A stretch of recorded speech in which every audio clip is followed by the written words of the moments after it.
મિત્રો આજના આ સેશનની અંદર ભારતીય સાક્ષી અધિનિયમ 2023ની અંદર જે મોસ્ટ આઈએમપી પ્રશ્ન છે 100 જેટલા 100 જેટલા એ ફટાફટ જોઈશું આજના સેશનની અંદર. એક્ઝામ નજીકની અંદર આવતી જાય છે ત્યાંથી તો પ્રશ્નની શરૂઆત કરીશું. અહીંયા આપણા બે જે વોટ્સઅપ ગ્રુપ છે, યુટ્યુબ ચેનલ છે એને સબસ્ક્રાઇબ કરી નાખજો. પ્રશ્ન જોઈશું કે ભારતીય સાક્ષી અધિનિયમ 2023ની પ્રસ્તાવના મુજબ અધિનિયમનો હેતુ શું છે?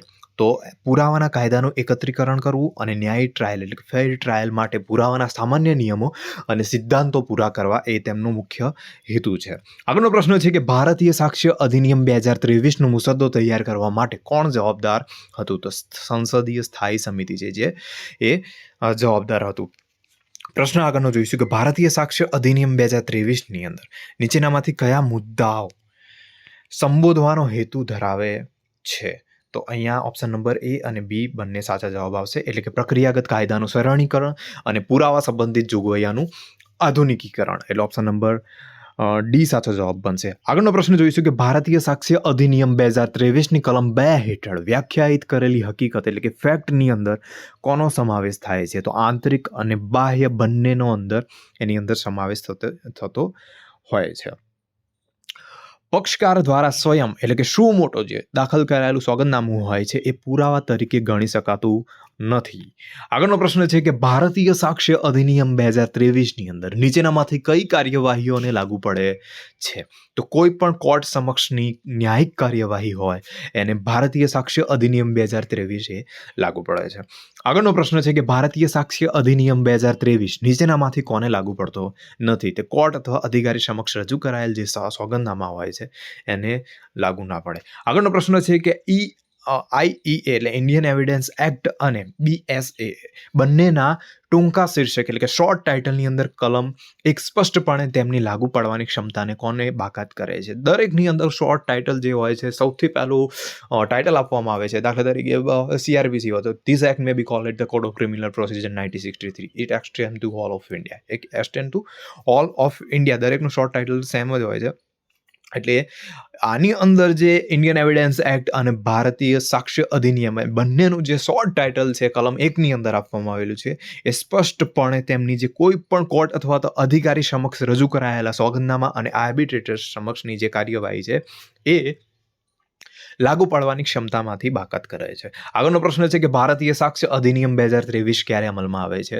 તો કેન્દ્ર સરકાર દ્વારા સત્તાવાર ગેઝેટની અંદર સૂચિત કરવામાં આવેલી હોય તે તારીખે આ જે લખેલું છે એ જે શોર્ટ ટાઇટલ એક્સટેન્ડ જે છે એની અંદર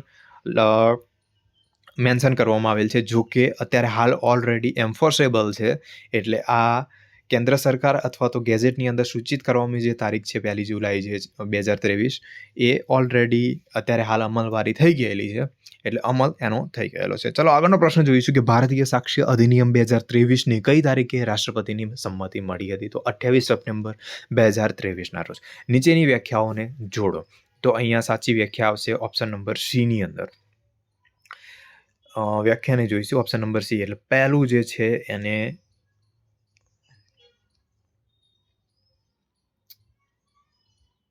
અહીંયા જોઈએ તો આની અંદર જે સાબિત નથી થયું તો એ આવશે કઈ કલમની અંદર? તો કલમ અહીંયા જે સી આપેલી છે 2I અંદર આવશે. સુસંગત એટલે રિલેવન્ટ ફેક્ટ જે છે એ આવશે આપણા અહીંયા બીની અંદર, એટલે કે કલમ 2K અંદર આવશે. 3નું જે છે ત્રીજું હકીકત એટલે કે ફેક્ટ જે છે એ ઓપ્શન નંબર ડી એટલે કે કલમ 2F અંદર આવશે. અને દસ્તાવેજ એટલે કે જે ડોક્યુમેન્ટ છે એની જે વ્યાખ્યા છે એ કલમ 2D અંદર આવશે. આ જે વ્યાખ્યાઓ છે એ આ પ્રમાણે આવશે. ચલો આગળનો પ્રશ્ન જોઈશું કે કયા કેસની અંદર ભારતીય અદાલતોએ રેસ ઇસ્પા લિક્વિડેટ વસ્તુ સ્વયં બોલે છે એના સિદ્ધાંતને લાગુ કર્યો, જે ભારતીય સાક્ષ્ય અધિનિયમ 2023ની કલમ 2(1)(b) હેઠળના નિશ્ચિત પુરાવાની જોગવાઈઓ સાથે તુલનાત્મક હોઈ શકે છે? તો ઓપ્શન નંબર એ સાચો જવાબ આવશે કે Kishore Singh versus state of Rajasthan. આગળનો પ્રશ્ન છે કે ભારતીય સાક્ષ્ય અધિનિયમ 2023 હેઠળ નીચેનામાંથી કયો દસ્તાવેજની વ્યાખ્યાની અંદર સમાવેશ થતો નથી? તો નોંધાયેલ ન હોય તેવા બોલાયેલા જે શબ્દો હોય એની જે દસ્તાવેજ શબ્દની વ્યાખ્યાની અંદર સમાવેશ થતો નથી. બાકી જે 3 ઓપ્શન છે, એક કેરિકેચર ફોટોગ્રાફ અને ઈમેલનો ઇલેક્ટ્રોનિક જે રેકોર્ડ હોય છે એ દસ્તાવેજની વ્યાખ્યાની અંદર સમાવેશ કરવામાં આવે છે. ભારતીય સાક્ષી અધિનિયમ 2023 હેઠળ નિશ્ચિત પુરાવો જે છે કન્ક્લુઝિવ પ્રૂફ શબ્દનો અર્થ શું થાય છે તો હકીકત સાબિત થયેલી ગણાય છે અને તેને ખોટી સાબિત કરવા માટે કોઈ પુરાવો આપવાની પરવાનગી નથી. આગળનો પ્રશ્ન છે કે ભારતીય સાક્ષ્ય અધિનિયમ 2023 હેઠળ નીચેનામાંથી કયો પુરાવાનું ઉદાહરણ નથી તો વકીલનો દલીલોની અંદર રજૂ કરાયેલો જે અભિપ્રાય હોય છે એ એવિડન્સ ગણાતું નથી. આગળનો પ્રશ્ન જોઈશું કે ભારતીય સાક્ષ્ય અધિનિયમ 2023 મુજબ વિવાદાસ્પદ હકીકત શું છે એટલે કે ફેક્ટ ઇન ઇસ્યુ એ શું ગણાય છે તો કોઈ કેસની અંદર હકો અથવા જવાબદારીઓ નક્કી કરતી જેની પુષ્ટિ કે નકાર કરવામાં આવી હોય તેવી હકીકત એ ફેક્ટ ઇન ઇસ્યુ ગણવામાં આવે છે. આગળનો પ્રશ્ન જોઈશું કે નીચેનામાંથી કયું ખોટી રીતે સાબિત થયું એના વિશે સાચું છે તો તેનો અર્થ એ છે કે કોર્ટ માને છે કે હકીકત અસ્તિત્વમાં નથી અથવા તેના અસ્તિત્વમાં ન હોવાની સંભાવનાને ધ્યાનમાં લે છે. આગળનો પ્રશ્ન જોઈશું કે BS 2023નું ભારતીય પુરાવા અધિનિયમ 1872ની સરખામણીમાં કયું એક અનન્ય લક્ષણ છે તો ઇલેક્ટ્રોનિક નિવેદનોની અંદર સમાવેશ કરવા માટે મૌખિક પુરાવાનો વિસ્તૃત અવકાશ. ભારતીય સાક્ષ્ય અધિનિયમ 2023ની કલમ 2(2) પ્રમાણે અધિનિયમની અંદર વ્યાખ્યાયિત ન હોય તેવા શબ્દોનું અર્થઘટન કેવી રીતે થવું જોઈએ તો તેઓ ઇન્ફોર્મેશન ટેકનોલોજી જે એક્ટ છે આઈટી એક્ટ માહિતી ટેકનોલોજી અધિનિયમ 2000ની ભારતીય નાગરિક સુરક્ષા સંહિતા 2023 અને ભારતીય ન્યાય સંહિતા 2023 જેવા સંબંધિત કાયદાઓની અંદરથી અર્થ તારવશે. BS 2023 પ્રમાણે પુરાવા શબ્દ ક્યાં વ્યાખ્યાયિત થયેલો છે કઈ કલમની અંદર તેની વ્યાખ્યા આપવામાં આવેલી છે તો કલમ 2(1) ની અંદર. આગળનો પ્રશ્ન છે કે ભારતીય પુરાવા અધિનિયમ 1872નો કયો કાનૂની સિદ્ધાંત ભારતીય સાક્ષ્ય અધિનિયમ 2023ની કલમ 2(1) ની અંદર સુસંગત હકીકતોના ખ્યાલ સાથે તુલનાત્મક છે તો ફેક્ટા પ્રોબેન્ડા. ઓપ્શન નંબર ડી સાચો જવાબ આવશે. આગળનો પ્રશ્ન છે કે ભારતીય પુરાવા અધિનિયમ 1872ની સરખામણીની અંદર ભારતીય સાક્ષ્ય અધિનિયમ 2023 હેઠળ દસ્તાવેજની વ્યાખ્યાની અંદર મુખ્ય તફાવત શું ગણાય છે તો એની અંદર સર્વર લોક્સ અને લોકેશન પુરાવા જેવા ડિજિટલ રેકોર્ડ્સનો સમાવેશ કરવામાં આવે છે. આગળનો પ્રશ્ન છે કે BS 2023ની કલમ 2(1)(b) હેઠળ વ્યાખ્યાયિત નિશ્ચિત પુરાવાના ખ્યાલને કયા કાનૂની સિદ્ધાંત સૌથી વધુ લાગુ પડે છે તો અહીંયા ઓપ્શન નંબર સી સાચો જવાબ આવશે. EI ઇન્ક્યુબિટ પ્રોબેશિયો ક્વાઈ ડિસિટ નોન ક્યુ નેગેટ. ઓપ્શન નંબર સી સાચો જવાબ આવશે. 24મા નંબરનો પ્રશ્ન છે કે ભારતીય સાક્ષ્ય અધિનિયમ 2023 હેઠળ માની શકે એટલે કે મે પ્રેઝ્યુમ અને સેલ પ્રેઝ્યુમ વચ્ચે શું તફાવત છે. મોસ્ટ આઈએમપી પ્રશ્ન છે મિત્રો. તમે પ્રીવિયસ યરના પેપરને ચેકઆઉટ કરશો તો આ પ્રશ્ન દરેક લગભગ અલ્ટરનેટિવલી પૂછાય જ છે. મે પ્રેઝ્યુમ સેલ પ્રેઝ્યુમનો પ્રશ્ન હોય છે એવિડન્સ એક્ટની અંદરથી હોય અથવા તો BSAની અંદરથી હોય છે. તો અહીંયા એનો બંનેનો તફાવત છે કે માની શકે વિવેક બુદ્ધિ પૂરી પાડે છે અને માનશે એ ફરજિયાત છે. આગળનો પ્રશ્ન છે કે ભારતીય સાક્ષ્ય અધિનિયમ 2023ની કઈ કલમની અંદરથી ડિજિટલ અને ઇલેક્ટ્રોનિક રેકોર્ડનો સમાવેશ કરવા માટે દસ્તાવેજની વિસ્તૃત વ્યાખ્યાનો સમાવેશ થાય છે તો કલમ 2(1)(d)નો અંદર તેની મેન્શન કરવામાં આવેલ છે. આગળનો પ્રશ્ન છે કે ભારતીય સાક્ષ્ય અધિનિયમ 2023ની અંદર કયો મૌખિક પુરાવો ગણાય છે ઓરલ એવિડન્સ કયો ગણવામાં આવે છે તો કોર્ટ સમક્ષ સાક્ષી દ્વારા ઇલેક્ટ્રોનિક રીતે કરાયેલું જે નિવેદન હોય એને મૌખિક પુરાવો ઓરલ એવિડન્સ તરીકે ઓળખવામાં આવે છે. BSAની કલમ 2(1)(h) અને I પ્રમાણે માની શકે એટલે કે મે પ્રેઝ્યુમ આપણે આગળ જોઈ ગયા એ પ્રમાણે અને સેલ પ્રેઝ્યુમ વચ્ચે એક મહત્વપૂર્ણ તફાવત બીજો કયો છે તો આની અંદર ઓપ્શન નંબર એ સાચો જવાબ આવશે કે માની શકે કોર્ટને નિર્ણય લેવાની વિવેક બુદ્ધિ આપે છે અને જ્યારે માનશે એટલે કે સેલ પ્રેઝ્યુમ જે છે એ કોર્ટને હકીકતને ખોટી સાબિત ન થાય ત્યાં સુધી સાબિત થયેલી ગણે છે. આગળનો પ્રશ્ન છે કે BS 2023 હેઠળ નીચેના અંદરથી કયું હકીકત એટલે કે ફેક્ટનું ઉદાહરણ છે તો ગુનો કરવાનો ઈરાદો ધરાવતી વ્યક્તિ. જો કોઈ સાક્ષી બીમારના કારણે કોર્ટની અંદર હાજર ન થઈ શકે અને જુબાની ઇલેક્ટ્રોનિક રીતે રેકોર્ડ કરવામાં આવી હોય તો ભારતીય સાક્ષ્ય અધિનિયમ 2023 હેઠળ કોર્ટ આ પુરાવા કેવી રીતે ગણશે તો કોર્ટ તેને દસ્તાવેજી પુરાવા તરીકે ગણશે જો રેકોર્ડિંગ પ્રમાણિત હોય તો. BSAની કલમ 2(1)(d)ની અંદર દસ્તાવેજની વ્યાખ્યાને ખાસ કરીને ઇલેક્ટ્રોનિક રેકોર્ડ્સની અંદર ધ્યાનમાં લેતા કયો કેસ સંબંધિત છે તો state of Maharashtra versus doctor Prafulla B દેસાઈનો જે કેસ છે એ કેસ લો જે છે એ તેના સુસંગત ગણાય છે ઇલેક્ટ્રોનિક રેકોર્ડ્સના. જે હકીકત સાબિત કરવાની હોય તેને શું કહેવામાં આવે છે તો ફેક્ટમ પ્રોબેન્ડમ.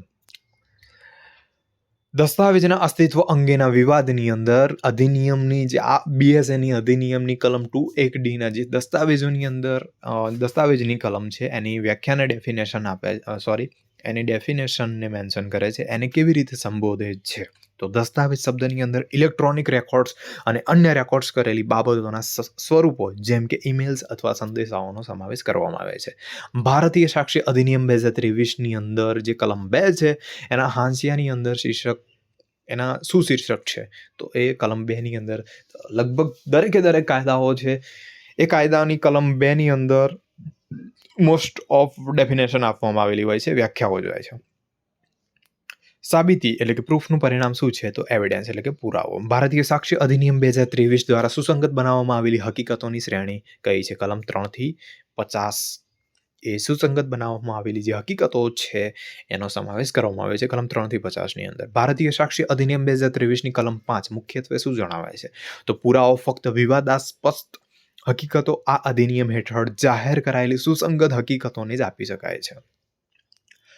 ભારતીય સાક્ષી અધિનિયમ 2023ની કલમ 3નો મુખ્ય ઉદ્દેશ બોન્ડ જેવા પુરાવા સમયસર રજૂ કરવા અંગે શું હોય છે તો બોન્ડ જેવા દસ્તાવેજો પુરાવા તરીકે સમયસર અને યોગ્ય રીતે રજૂ થાય તેની ખાતરી કરે છે. આગળનો પ્રશ્ન છે કે BSAની કલમ 3ની અંદર CPC અનુસાર ન હોય તેવી રીતે શબ્દ સમૂહ પછીના તબક્કે પુરાવા રજૂ કરવા વિશે શું ભારપૂર્વક જણાવે છે તો તે દાવેદારને બોન્ડ જેવા પુરાવા રજૂ કરવાની મર્યાદિત નક્કી કરે છે, સિવાય કે તે CPC હેઠળ યોગ્ય કાનૂની પ્રક્રિયાનું પાલન કરે. એ તેની જમીન પર અતિક્રમણ બદલ B પર દાવો માંડે છે. B જમીન પર જાહેર માર્ગના હકનું અસ્તિત્વ હોવાનું આક્ષેપ કરે છે, જેનો એ નામનો જે વ્યક્તિ છે એ પોતે ઇનકાર કરે છે, મનાઈ કરી દે છે. આ જ જમીન પરના અતિક્રમણ બદલ એ C સામે કરેલ દાવાની અંદર જેમાં C એ તે જ માર્ગના હકનું અસ્તિત્વ હોવાનો આક્ષેપ કર્યો હતો, જેની અંદર પ્રતિવાદીની તરફેણમાં થયેલું જે હુકમનામું છે એ સુસંગત ગણાય છે, રિલેવન્ટ ગણાય છે. આગળનો પ્રશ્ન જોઈશું કે બીની હત્યા માટે એની ટ્રાયલની અંદર નીચેનામાંથી કયું વિવાદાસ્પદ હકીકત નથી, એટલે કે ફેક્ટ ઇન ઇશ્યુ કયું નથી તો એની C સાથેની જે વાતચીત છે એ આની અંદર ફેક્ટ ઇન ઇશ્યુ ગણાય નહીં, કારણ કે આની અંદર A અને B બંને વચ્ચે જ જે કન્વર્ઝેશન છે એ તેથી. હકીકતો જે વિવાદાસ્પદ ન હોવા છતાં વિવાદાસ્પદ હકીકત અથવા સુસંગત હકીકત સાથે એટલી જોડાયેલી છે કે તે સમાન વ્યવહારને ભાગ બને છે, તે સુસંગત છે, ભલે તે એક સમય અને સ્થળે અથવા જુદા જુદા સમય અને સ્થળે બની હોય. નવા ફોજદારી કાયદાની કઈ કલમ હેઠળ આ પ્રદાન કરવામાં આવેલું છે તો કલમ 4ની અંદર તે મેન્શન કરવામાં આવેલું છે. આગળનો પ્રશ્ન જોઈશું ફેલ્સસ ઇન ફેલ્સસ ઇન ઓમ્બિનિયસ તો એક ભાગ ખોટો તો બધું ખોટું, આ કયો સિદ્ધાંત ગણાય છે તો ઓપ્શન નંબર D એટલે કે 2 અને 3 બંને, એટલે કે ઇંગ્લેન્ડનો કાયદો ભારતમાં લાગુ પડતો નથી અને કાયદાનો નિયમ અને સાવધાનનો નિયમ આ બંને સિદ્ધાંત ગણાય છે. ચલો આગળનો પ્રશ્ન, અહીંયા થોડું ટાઈપિંગ મિસ્ટેક છે, જોઈ લેજો. આગળનો પ્રશ્ન જોઈશું કે BSA 2023ની કઈ કલમ સમાન વ્યવહારનો ભાગ બનાવતી હકીકતોને સુસંગત તરીકે વ્યાખ્યાયિત કરતી હોય છે તો અહીંયા કલમ 4 જે છે એ કલમ 4 BSAની કલમ જે 4 છે સમાન વ્યવહારનો ભાગ બનાવતી હકીકતોને સુસંગત તરીકે વ્યાખ્યાયિત કરે છે. આગળનો પ્રશ્ન જોઈશું કે રેસ જેસ્ટી એટલે કે એક જ વ્યવહારનો ભાગ માટે માપદંડ શું હોય છે તો ઉપરના બધા, એટલે કે ક્રિયાની સાતત્યતા, સમય અને સ્થળની નિકટતા, હેતુની સમાનતા, એટલે કે આ 3 જે છે એના માપદંડ હોય છે, ક્રાઇટેરિયા હોય છે. ચલો આગળનો પ્રશ્ન જોઈશું કે સંજોગો વસાત પુરાવા એટલે કે સર્કમસ્ટાન્ટિયલ એવિડન્સ સંબંધિત મુખ્ય મુદ્દાઓ જસ્ટિસ ફઝલ અલી દ્વારા કયા નિર્ણયની અંદર નક્કી કરવામાં આવેલા હતા તો શરદ બિડીચંદ શારદા વર્સિસ સ્ટેટ ઓફ મહારાષ્ટ્રનો જે કેસ હતો એની અંદર લાગુ પાડવામાં આવેલા હતા. પત્રો સંડોવતા બદનક્ષીના કેસોની અંદર નીચેના અંદરથી કઈ હકીકતો રેસ જેસ્ટીના સિદ્ધાંત હેઠળ સુસંગત ગણાય છે તો પક્ષકારો વચ્ચે પત્ર વ્યવહાર જે બદનક્ષીના વિષય વસ્તુ સાથે સંબંધિત હોય, ભલે તેની અંદર બદનક્ષી ન હોય. આગળનો પ્રશ્ન છે કે એ અને બીની હત્યા કરી છે કે કેમ હત્યા થઈ તે સ્થળની નજીક સંઘર્ષના કારણે જમીન પરના નિશાન શાના હેઠળ સુસંગત ગણાય છે? તો કલમ 5 હેઠળની અસર. આગળનો પ્રશ્ન છે 48મો કે આરોપીનું મૃતકને આપવામાં આવતી દવાની દિનચર્યા વિશેનું જ્ઞાન અને તેને ઝેરની બોટલ સાથે બદલવું તે શાના તરીકે સુસંગત ગણાય છે? તો તક સાથે સુસંગત ગણાશે. સર્વોચ્ચ અદાલતે કયા કેસની અંદર સ્પષ્ટતા કરી હતી કે સુસંગતતા અને સ્વીકૃતિ એકબીજાના સમાનાર્થી ન હોઈ શકે? તો Ram Bihari Yadav versus state of Bihar. પુરાવાનો કાયદો છે તો લેક્સ ફોરી. મેક્ઝિમ્સ મિત્રો એઆઈબી એક્ઝામની અંદર 3 થી 4 માર્ક્સના મેક્ઝિમ પૂછાતા હોય છે. ગ્રુપની અંદર તમે જોઈન થઈ જજો. કદાચ તમારે એની પીડીએફની જરૂરિયાત પડે તો મારા પર્સનલ નંબર છે એના પર મેસેજ કરી દેજો અથવા તો ગ્રુપની અંદર જોઈન કરજો તો હું તમને પ્રોવાઈડ કરી આપીશ. આની પણ પીડીએફ તમારે જોઈતી હોય તો મેસેજ કરજો જેથી કરીને તમને મળી રહે. તમારા વોટ્સઅપ ની અંદર પણ શેર કરી દઈશ અને ગ્રુપની અંદર પણ શેર કરી દઈશ. ચલો આગળનો પ્રશ્ન જોઈશું. ખાલી જગ્યા સાબિતી બળ પર આધારિત છે જ્યારે ખાલી જગ્યા કાનૂની નિયમો પર આધારિત છે. તો સુસંગતતા સાબિતી બળ પર આધારિત છે જ્યારે સ્વીકૃતિ જે છે એ કાનૂની નિયમો પર આધારિત છે. નીચેનામાંથી કયું નિવેદન અફવા પુરાવા સાથે સંબંધિત છે? તો ઉપરોક્ત તમામ એટલે કે બીજાના હાથનો પુરાવો, અખબાર અને અન્ય લોકો પાસેથી સાંભળનાર રાહદારીનું જે નિવેદન છે એ અફવાના પુરાવા જે કહેવાય છે એના સાથે સંબંધિત હોય છે. ભારતીય સાક્ષ્ય અધિનિયમ 2023ની કઈ કલમ ભારતીય પુરાવા અધિનિયમ 1872ની કલમ 11 ના સાથે સુસંગત છે, એના અનુરૂપ છે? તો એની કલમ જે 9 છે એ કલમ 11 એટલે કે ઇન્ડિયન એવિડન્સ એક્ટ 1872 જે છે એની 11મી કલમ અને આની જે છે 9મી કલમ બંને સેમ છે. ચલો આગળનો પ્રશ્ન જોઈશું કે બધી તાર્કિક રીતે સુસંગત હકીકતો કાયદેસર રીતે સુસંગત હકીકતો છે. આ નિવેદન શું છે? તો તેની પુરાવા અધિનિયમ દ્વારા ઝીણવટપૂર્વક કાળજી લેવામાં આવેલી હતી. ચલો આગળનો પ્રશ્ન જોઈશું કે જ્યારે મૃતક તેના મરણોન્મુખ નિવેદન એટલે ડાઇંગ ડિક્લેરેશનને વ્યક્ત કરે છે ત્યારે તે શાના સમાન હોય છે? તો સારી રીતે હકીકતના સમાન હોય છે. જો કોઈ તાર્કિક રીતે સુસંગત હકીકત BSA 2023ની કોઈ પણ જોગવાઈ હેઠળ ન આવતી હોય તો તે ચોક્કસપણે શાના દ્વારા આવરી લેવામાં આવશે? તો કલમ 9 દ્વારા આવરી લેવામાં આવે છે. આગળનો પ્રશ્ન જોઈશું કે ભારતીય સાક્ષ્ય અધિનિયમ 2023ની કલમ 13 હેઠળ જ્યારે કોઈ કૃત્ય આકસ્મિક હતું કે ઇરાદાપૂર્વક તે નક્કી કરતી વખતે સમાન ઘટનાઓની સુસંગતતા કેવી રીતે સ્થાપિત થાય છે? તો સમાન ઘટનાઓની શ્રેણીની અંદર એક જ વ્યક્તિ સામેલ હોવી જોઈએ અને એક જ પેટર્ન દર્શાવતી હોવી જોઈએ. ભારતીય સાક્ષ્ય અધિનિયમ 2023ની કલમ 15 હેઠળ નીચેની અંદરથી કયું કબૂલાત એટલે કે એડમિઝનનું આવશ્યક તત્વ નહોતું? તો કબૂલાતનું તે હંમેશા મૌખિક રીતે કરાયેલું સ્વૈચ્છિક નિવેદન હોવું જોઈએ. આ જે તત્વ છે એના સાથે કબૂલાત સાથે આવશ્યક નથી. બાકીના ઉપરના જે નીચેના 3 છે એટલે કે તે અધિનિયમની અંદર ઉલ્લેખિત સંજોગો હેઠળ વ્યક્તિઓ દ્વારા કરવામાં આવેલું હોવું જોઈએ. ઓપ્શન નંબર C ની અંદર આપવામાં આવેલું છે એ પ્રમાણે છે કે તે વિવાદાસ્પદ હકીકત અથવા સુસંગત હકીકત વિશે અનુમાન સૂચવતું હોવું જોઈએ અને તે મૌખિક દસ્તાવેજી અથવા તો ઇલેક્ટ્રોનિક સ્વરૂપની અંદર હોઈ શકે છે. આ 3 છે એના સુસંગત એનું આવશ્યક તત્વ ગણાય છે જ્યારે ઓપ્શન નંબર A જે છે એ એડમિશનનું આવશ્યક તત્વ નથી. આગળનો પ્રશ્ન છે કે કબૂલાત એટલે કે એડમિશન શું છે? તો નિશ્ચિત પુરાવો નથી પણ એસ્ટોપલનો જે સિદ્ધાંત છે એના તરીકે કાર્ય કરે છે. આગળનો પ્રશ્ન જોઈશું કે ઓળખ પરેડ શાના હેઠળ પ્રદાન કરવામાં આવતી હોય છે? તો કલમ 54 BNSSની જે કલમ 54 છે એની ભારતીય નાગરિક સુરક્ષા સંહિતાની કલમ 54 છે એના હેઠળ પ્રદાન કરવામાં આવે છે BSAની અંદર. ચલો આગળનો પ્રશ્ન જોઈશું કે ન્યાયિક કબૂલાતો પુરાવાજન્ય કબૂલાતો કરતાં ઉચ્ચ સ્થાન ધરાવે છે. આ નિવેદન છે ખોટું. ઓપ્શન નંબર C ખોટું. આ નિવેદન ન્યાયિક કબૂલાતો છે એ પુરાવાજન્ય કબૂલાત કરતાં ઉચ્ચ સ્થાન ધરાવતું નથી. ચાલો આગળનો પ્રશ્ન જોઈશું કે મનોવૈજ્ઞાનિક હકીકતોનો પુરાવો શાના હેઠળ સુસંગત હોય છે? તો કલમ 12 હેઠળ BSAની કલમ 12 હેઠળ સુસંગત છે. પૂર્વગ્રહ વિના વિધાઉટ પ્રેજડિસ કબૂલાતો શાના હેઠળ આવરી લેવામાં આવી છે? તો કલમ 21 હેઠળ આવરી લેવામાં આવેલી છે.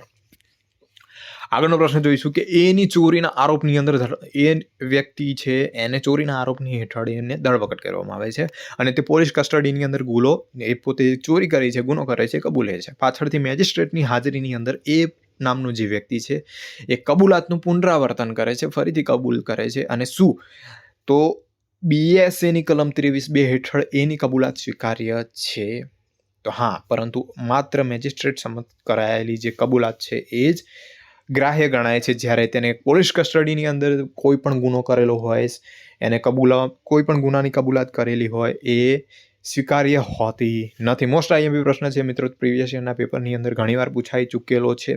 આ પ્રશ્ન સેમ નથી, પણ આના રિગાર્ડિંગ ઘણા પ્રશ્ન પૂછાયેલા છે કે પોલીસ કસ્ટડીની અંદરથી કોઈ પણ આરોપી દ્વારા કરાયેલી કબૂલાત હોય તો એ જ કબૂલાત સ્વીકાર્ય ગણાતી નથી, સિવાય કે મેજિસ્ટ્રેટ સમક્ષ હોય અથવા તો કોઈ કોર્ટના સત્તાધિકારી એટલે કે જજ અથવા તો કોઈ અધિકારી સામે એ કબૂલાત સ્વીકારેલી હોય તો જ.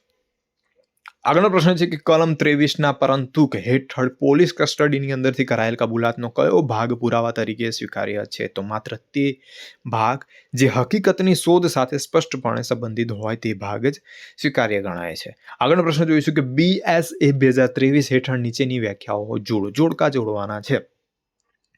તો અહીંયા ઓપ્શન નંબર બી સાચો જવાબ આવશે. તો પહેલાની અંદર બી એટલે કે પોલીસ અધિકારીને કબૂલાત એ કલમ 23ની અંદર આપવામાં આવેલી છે.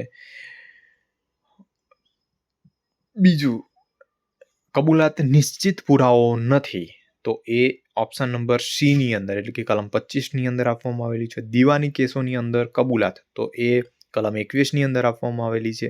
અને જે વ્યક્તિઓને મુકદ્દમાના પક્ષકારે સ્પષ્ટપણે સંદર્ભ લીધો હોય તેમના દ્વારા કરાયેલ જે નિવેદનો છે એ કલમ 18ની અંદર આપવામાં આવેલી છે. ચલો આગળનો પ્રશ્ન જોઈશું કે ન્યાયિક કબૂલાત જ્યુડિશિયલ કન્ફેશન એટલે શું? તો મેજિસ્ટ્રેટ સમક્ષ જ્યારે કોઈ કબૂલાત કરવામાં આવેલ છે તે ન્યાયિક કબૂલાત કહેવામાં આવે છે. બિન ન્યાયિક કબૂલાત એટલે શું? બિન ન્યાયિક કબૂલાત એટલે શું નથી? તો કોર્ટને કરવામાં આવેલ જે કબૂલાત હોય બિન ન્યાયિક નથી. એ ખોટી રીતે બીને કહે છે કે એક મિલકત તેની છે અને બી આ દાવા પર કાર્ય કરીને તે ખરીદે છે, તો શું એ પછીથી મિલકતની માલિકીનો ઇનકાર કરી શકે છે? તો ના, કારણ કે એ માલિકીનો ઇનકાર કરવાથી એને એસ્ટોપલ થયેલ છે. આગળનો પ્રશ્ન જોઈશું કે નીચેનામાંથી કયા તાજેતરના કેસની અંદર સર્વોચ્ચ અદાલતે NDPS અધિનિયમ હેઠળના અધિકારીઓને ભારતીય પુરાવા અધિનિયમની કલમ 25 BSAની કલમ 23 હેઠળ પોલીસ અધિકારીઓના દાયરાની અંદર લાવવામાં આવે છે? તો તુફાનસિંહ વર્સિસ સ્ટેટ ઓફ તમિલનાડુનો જે કેસ છે એની અંદર.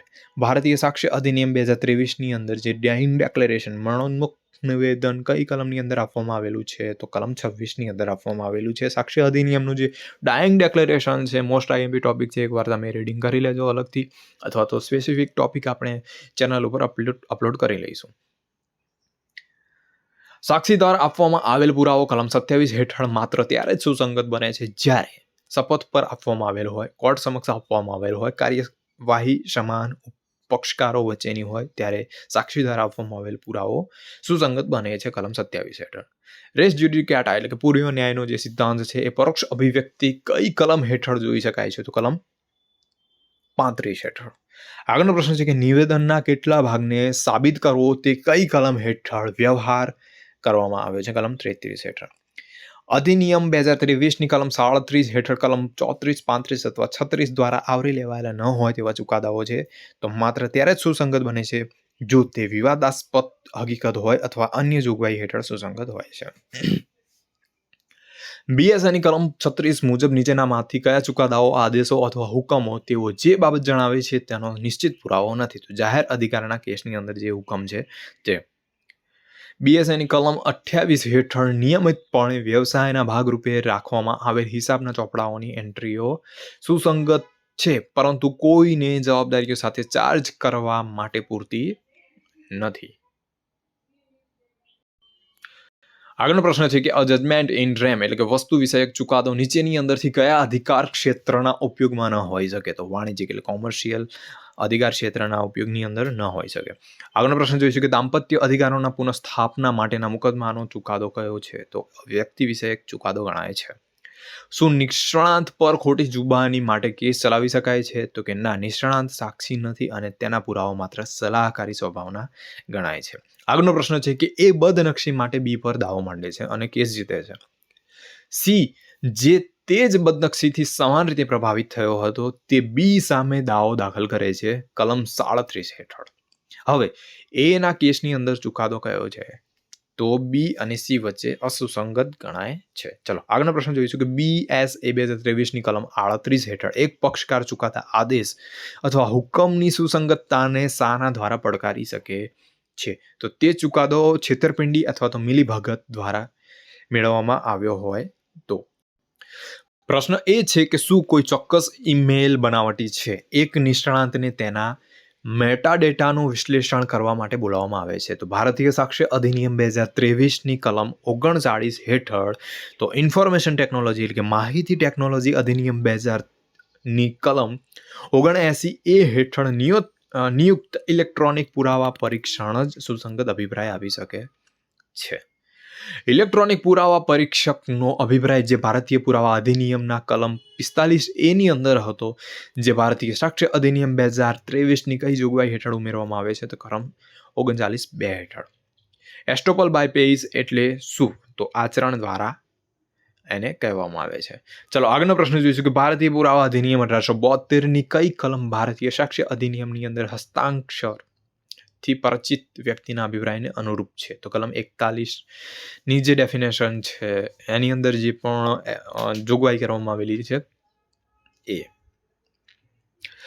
BSA 2023ની કલમ 41 હેઠળ નીચેનામાંથી કોણ હસ્તાક્ષર પર સુસંગત અભિપ્રાય આપી શકે છે? તો કે એક વેપારી જે વ્યક્તિ સાથે નિયમિતપણે પત્ર વ્યવહાર કરતો હતો એ પોતે અભિપ્રાય આપી શકે છે. બાકીના 3 જે ઉદાહરણો છે એટલે કે એક રેન્ડમ નિરીક્ષક જેણે વ્યક્તિને એકવાર જ લખતા જોયો છે,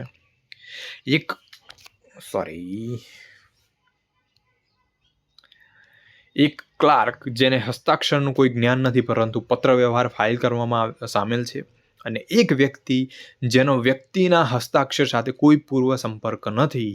આ 3 વ્યક્તિઓ અભિપ્રાય ના આપી શકે. જ્યારે એક વેપારી જે વ્યક્તિ સાથે નિયમિતપણે પત્ર વ્યવહાર કરતો હોય તે વેપારી સ્વાભાવિક રીતે એની હેન્ડરાઇટિંગથી સુપરિચિત હોય છે, એ પોતે અભિપ્રાય આપી શકે છે. આગળનો પ્રશ્ન જોઈશું કે એક સર્ટિફાઇંગ ઓથોરિટીએ એને ઇલેક્ટ્રોનિક હસ્તાક્ષર પ્રમાણપત્ર આપ્યું.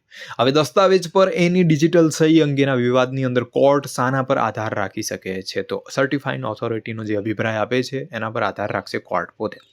આગળનો પ્રશ્ન જોઈશું કે BSA 2023ની કલમ 41 થી 45ની જોગવાઈઓ અંગે નીચેની અંદરથી કયું સાચું છે? તો ઓપ્શન નંબર ડી 3 જે વિધાનો છે એ સાચા છે. જોઈ લઈએ તો કલમ 41 હસ્તાક્ષર પર ધ્યાન કેન્દ્રિત કરે છે, જ્યારે કલમ 42 કોઈ પણ સામાન્ય રિવાજ અથવા હકના અસ્તિત્વ વિશેનો અભિપ્રાયનો સમાવેશ કરે છે. ઓપ્શન નંબર બી જોઈએ. કલમ 40 નિષ્ણાત અભિપ્રાયો પર આધારિત હકીકતો સાથે વ્યવહાર કરે છે, જે કલમ 45ને સમર્થન આપે છે. ઓપ્શન નંબર સી છે કે કલમ 44 સંબંધ પરનો અભિપ્રાય ડિવોર્સ એક્ટ 1869 હેઠળની કાર્યવાહીમાં અથવા ભારતીય ન્યાય સંહિતા 2023ની કલમ 82 અને કલમ 84 હેઠળની કાર્યવાહીમાં લગ્નને સાબિત કરવા માટે પૂરતો રહેશે નહીં. આ 3 જે છે એ ભારતીય સાક્ષ્ય અધિનિયમ 2023ની કલમ 41 થી 45ની જોગવાઈઓ અંગે સાચા છે. આગળનો પ્રશ્ન જોઈશું કે કલમ 46, 47, 49, 50ની અંદર જે આચરણ છે, કેરેક્ટર શબ્દની અંદર શેનો સમાવેશ થતો હોય છે? તો સામાન્ય આચરણની પ્રતિષ્ઠા અને સ્વભાવ બંનેનો સમાવેશ થતો હોય છે કલમ 46, 47, 49, 50ની અંદર જે આચરણ શબ્દ છે એની અંદર. ભારતીય પુરાવા અધિનિયમની કલમ 55ની અંદર અગાઉ નુકસાનને અસર કરતા આચરણ સંબંધિત જોગવાઈઓ ભારતીય સાક્ષ્ય અધિનિયમ 2023ની અંદર કઈ અનુરૂપ કલમની અંદર છે? તો કલમ 50ની અંદર આપવામાં આવેલી છે. કલમ વિશેની અંદર આપણે વધારે ચર્ચા નહીં કરીએ, કારણ કે આ જે વિડીયો સ્પેસિફિક છે AIBની એક્ઝામના રિલેટેડ છે.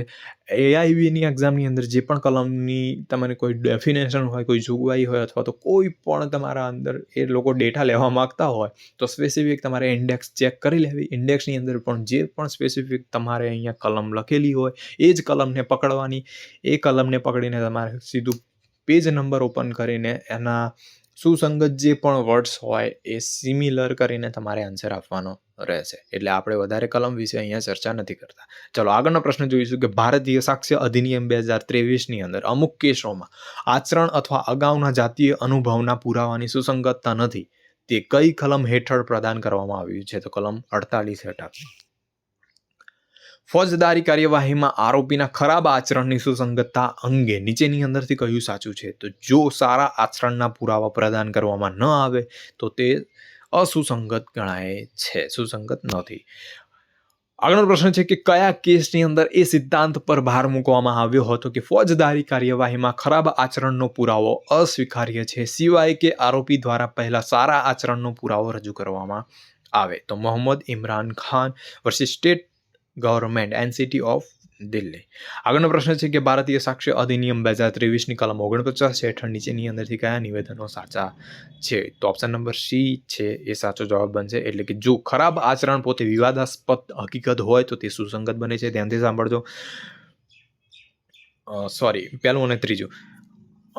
જો આરોપી દ્વારા આચરણના પુરાવા રજૂ કરવામાં આવે તો ફોજદારી કાર્યવાહીમાં ખરાબ આચરણનો પુરાવો સુસંગત ગણાય છે. આ બે છે એ કલમ 49 હેઠળ નિવેદન સાચા ગણાય છે.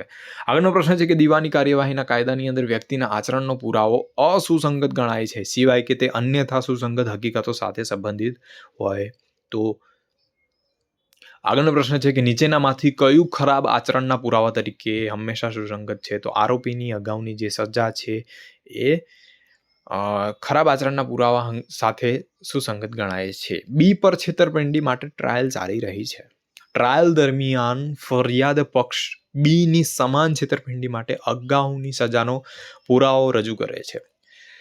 બચાવ પક્ષ વાંધો ઉઠાવે છે કે બીના આચરણ પર સવાલ ઉઠાવવો જોઈએ નહીં. શું આ વાંધો માન્ય ગણાય છે? કારણ કે ના.